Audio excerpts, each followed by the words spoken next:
Birinci Qarabağ müharibəsinin iştirakçılarından, keçmiş qondarma rejimin dırnaqarası təhlükəsizlik şurasının katibi olmuş Vitaliy Balasyan uzun müddət sonra ortaya çıxıb. Qlobal İnfaz xəbər verir ki, o ay sonra Armeniyanın 9 noyabr 3 tərəfli bəyanatının 5-ci il dönümü ilə bağlı suallarını cavablandırıb. Balasyanyan revanşist fikirlər səsləndirməsi Ermənistan ictimaiyyətində diqqət çəkib. 9 noyabr sənədi qüvvədədir, onu heç kim ləğv etməyib. Ümid edirəm ki, bu sənəd həyata keçiriləcək. Dünyanın heç bir yerində sülh və təhlükəsizlik yoxdur. Əgər zəmanət verilərsə, artsaqlılar geri qayıda bilərlər.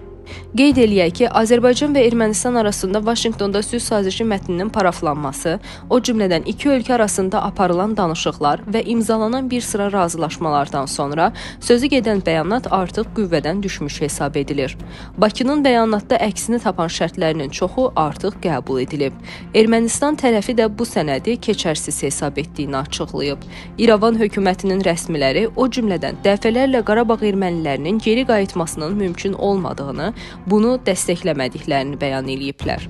Xatırladaq ki, Vitaliy Balasyan 2023-cü ilin 19-20 sentyabrında Azərbaycan ordusunun bir günlük antiterror əməliyyatlarından sonra Qarabağdan Ermənistana qaçıb. O son 2 ildə nadir hallarda ictimaiyyətdə və mediada görünüb. Balasyanyanın xüsusilə Ermənistan hökumətindən çəkindiyi üçün müxalifət və Qarabağ klanının proseslərinə qatılmadığı bildirilir. Statın sonu. Əziz izləyicilər, xəbərlərdən məlumat almaq üçün kanalımıza abunə ola bilərsiniz.